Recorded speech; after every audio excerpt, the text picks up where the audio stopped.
मुश्ताक साहब, अगर आप सुन सकते हैं तो बताइए, क्या वहाँ पर जो कुछ बीती आप पर? जी अस्सलाम वालेकुम। सबसे पहले तो मैं शुक्रगुजार हूँ सनद टीवी का और हारून रशीद साहब का भी। ये जो इलेक्शन था कोई ज़रा भाई इलेक्शन था, और आपको पता है कि भाई इलेक्शन में जो टर्न आउट होता है वो बहुत कम होता है, और इस सिलसिले में हमें भी ज़रा एक कैंपेन करता है उम्मीदवार, उसको भी मालूम हो जाता है। तो जो औसत टर्न आउट था इस हल्के का टोटल वैसे तो 50% था, 1 लाख वोट था, तो तकरीबन 51-52 हज़ार जो है ना पोल हुआ। लेकिन जो 189 स्टेशन थे उनमें से जो 170 स्टेशन है वहां पर टर्न आउट जो था वो 33, 40, 45 के दरमियान था, मैक्सिमम 48 तक गया। ठीक है। लेकिन तकरीबन कुछ स्टेशन ऐसे थे जहां पर 85, 89, 90, 96, 97% जो है ना वो टर्न आउट चला गया, और थप्पे लगा के तकरीबन 10,000 कितना 97%? जी 97% है। 3 स्टेशन है जैसे जिसमें 97% है, वहां पर मुझे नील मेरे उसमें कोई मतलब मेरा पोलिंग एजेंट भी आपको एक होता है, उसमें मेरा नील है, और सारे 97% टोटल जो वोट है तकरीबन कोई 10,000 के करीब वोट जो है ना वो उन्होंने यकतरफा ठप्पे लगा के जो है ना डाल दिया। तो ये कोई आज़ाद कश्मीर का ये जो IG चीफ सेक्रेटरी और ये इंतजामिया थी, उन्होंने सारा ये इलेक्शन मनोवर किया। और जब 97% तो यूरोप में नहीं होता, यहाँ पर मैंडेटरी बाज ममालक में आपने वो डालना लाजमी होता है। तो आपके लोगों ने रोका क्यों नहीं? आपके वहाँ पोलिंग एजेंट होंगे, आपके वर्कर्स होंगे, उन्होंने रोका नहीं, वहाँ पे शोर नहीं मचाया उसको? जी मैं अर्ज करूं कि हमें तो ज़ाहिर ये पोलिंग बाज जो है वो तकरीबन उन्होंने आखिरी 10-15 मिनट के बाद, यानी 10-15 मिनट जब रहते थे पोलिंग खत्म होने, तो एक रैला उन्होंने जो है ना ये तकरीबन उन्होंने आइडेंटिफाई की हुई थी। पूरा दिन तो ठीक रहा, सूरत में कुछ भी विजिट करता रहा, लेकिन जो हमारे पोलिंग एजेंट ये बताते हैं कि उन्होंने आपके साथ ही पोलिंग एजेंटों को हमारे जो उनको मारना शुरू कर दिया, उनके हाथ से जो है ना वो अपना मोबाइल छीन लिए, उस तो अंदर गए, उन्होंने तमाम जो बकिया अगर फर्श किसी जगह थे वो तमाम पहले से जो अपना रिजल्ट थे उनको ऑलरेडी डाल के उसको जो उसके ऊपर ज़रा जब वो खुलेंगे बक्से उसमें तो ये सारी चीज़ें कि ना कोई दस्तखत है, ना कोई प्रिजाइडिंग अफसर की पावर है, कोई चीज़ नहीं है, उन्होंने पकड़ के डाल दिए और प्रिजाइडिंग अफसर से उस यानी नतीजा ले लिया, और वो नतीजा लेके वो वापस चले गए। तो ये एक मुनज़्ज़म किस्म की गांधी थी।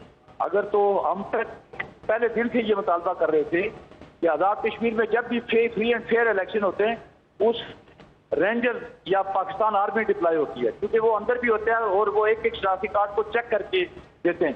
इस बार ऐसी कोई सूरत हाल नहीं थी, लोकल पुलिस थी, लोकल इंतजामिया थी, IG और चीफ सेक्रेटरी ये कमरुज़्ज़मान कायरा साहब ने ये तैनात, ये पीपल्स पार्टी के वहाँ पर वर्कर हैं। यानी आज़ाद कश्मीर में जो IG और चीफ सेक्रेटरी ये आप समझिए दोनों सिंध से आए पीपल्स पार्टी के वर्कर हैं वहाँ पर, तो वो वर्कर के तौर पर काम कर रहे थे, और उन्होंने बाग इंतजामिया को भी डायरेक्ट जो है वहाँ पर हमारी जो ज़रा अब जो बात खुल के आ रही है बाग इंतजामिया के अंदर, उन्होंने डायरेक्ट उनको ये ऑर्डर दिए हुए थे कि आपने हर हाल में चुने, हमने क्योंकि हमने बिलावल भुट्टो को ये रिजल्ट देना है तो इसलिए आपने इसको आपने मैनेज करना है।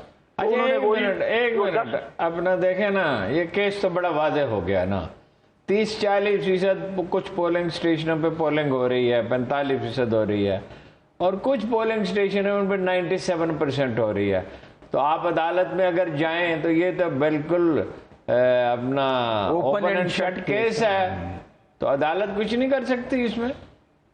देखें जी, अदालतें ज़रा हम जाएंगे, अभी तो पहले इलेक्शन ट्रिब्यूनल में जाएंगे हम, सबसे पहले तो वो सारे काउंटर फाइल्स लेंगे, सबूत कर रहे हैं।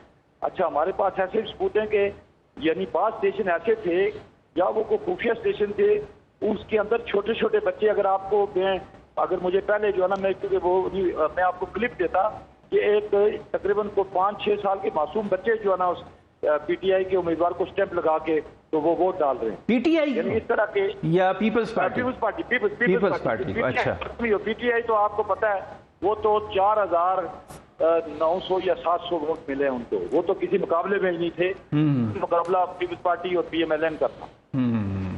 तो इसका मतलब आप पहले इलेक्शन ट्रिब्यूनल में जाएंगे, मगर आपकी तो वफाकी हुकूमत है, वजीर आजम है आप, और वफाकी हुकूमत का बड़ा जोर होता है आज़ाद कश्मीर में, आप लोग कुछ भी नहीं कर सके इस काम को रोकने? हम क्या कर सके जी, मैं आपको सच्ची बात है, मैं तो मरवाया है राना सनाउल्लाह ने। मैं आप मेरी पार्टी के वजीर दाखिला हैं, मैं ज़रा ये बात टीवी पे नहीं कहना चाहता, लेकिन राना सनाउल्लाह साहब की आपको पता है उनकी गुफ्तगू जो है ना बहुत बड़ी होती है, लेकिन अमल कोई मुझे नजर नहीं आया। पता नहीं मुझे ये बात कहनी चाहिए या नहीं कहनी चाहिए टीवी पे। लेकिन राना सनाउल्लाह साहब से हमने पहले कहा कि आप रेंजर्स भेजें ताकि फ्री एंड फेयर इलेक्शन हों।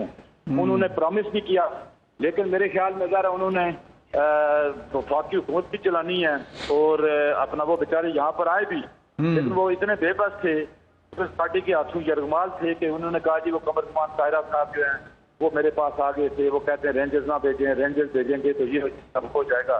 तो आखिरी वक्त में रेंजर्स नहीं आई, रेंजर्स के बजाय वो उन्होंने एफसी भेजी। एफसी वाले सारे यहाँ पर जितने उनमें से 80% यहाँ चर्च देते रहे पूरा, यानी वो आपको पता है वो एक खास जगह से आते हैं।